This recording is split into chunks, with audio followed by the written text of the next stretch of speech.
So this is page 1098 in English, and there is a surprise when you get to page 11 and 12 that all of a sudden content that you learned last year you are expected to remember.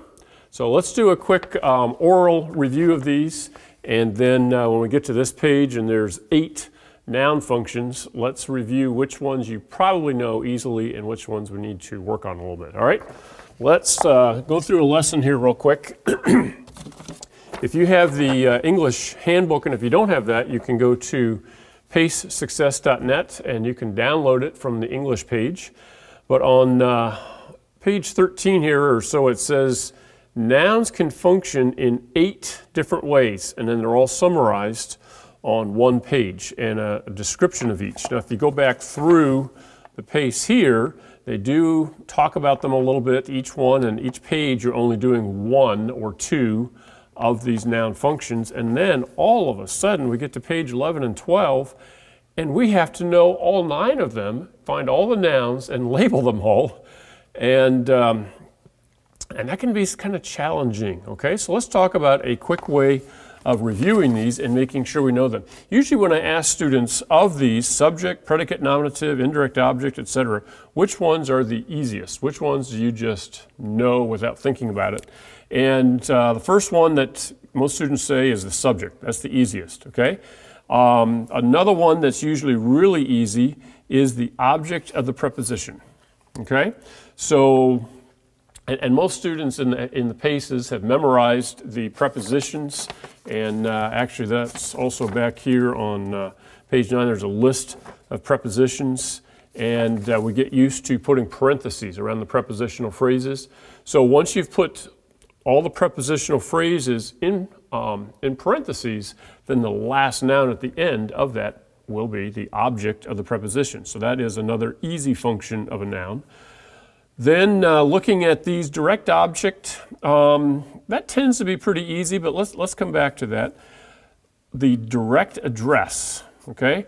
That is one of the easier ones because you are getting somebody's attention. Susie, will you please da da da da da.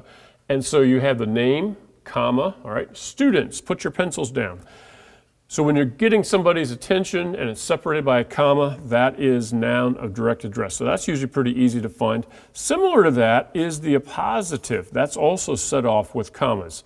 So we might have a sentence like, Mr. Anger, comma, principal at the school, comma, is giving me help in English. So that little phrase, that noun that comes after a noun and renames it, tells us a little bit more about it, okay? That's the appositive. Both of these are set off with commas, so that usually helps, all right?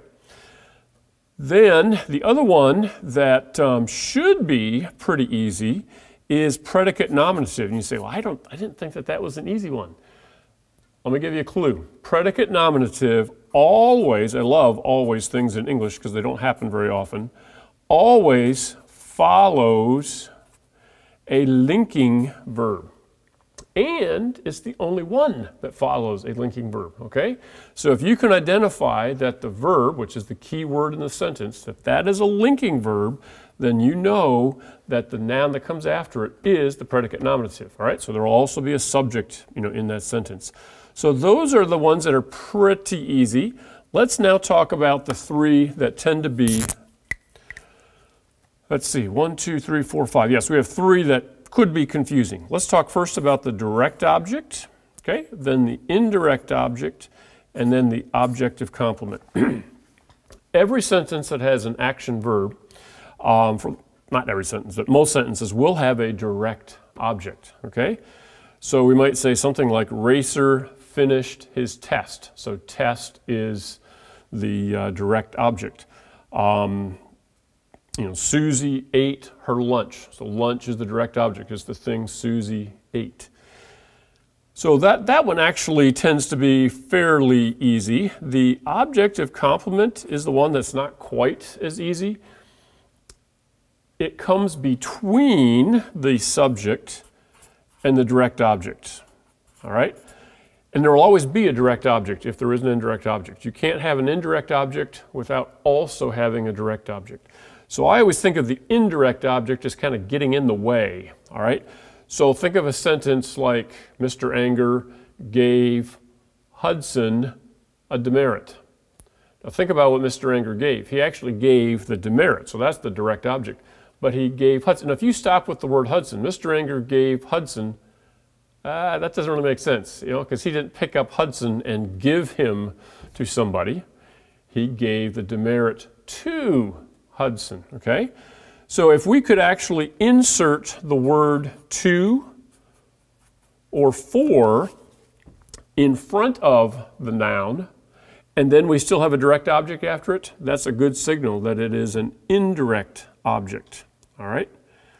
And then the last one, objective complement, that one is going back and renaming, so it comes after the direct object and is renaming it. So you might say the volleyball team elected Christy captain.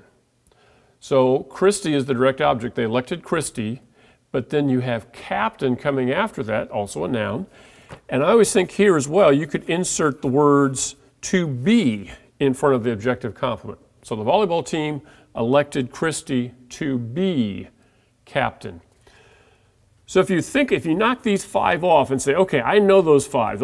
I can usually identify the subject, the object of the preposition, that's easy. Direct address and appositive, those are usually pretty easy. Direct address is who you're talking to. The appositive renames the noun in front of it. Predicate nominative, now I know that that's easy too. Okay, that always follows the linking verb.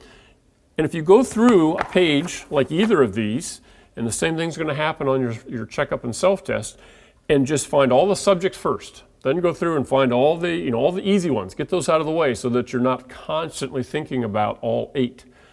Then think about just these last 3 that tend to be a little more confusing, and try these little tricks. If you can insert the word to or for in front of it, and there is a direct object coming after it, good chance that's an indirect object. And if it's coming after the direct object but renaming it, and you could insert the words to be, then that is the objective complement, okay? So do these last 3 last when you're doing these 2 pages and other assignments in this pace, and I hope that helps you.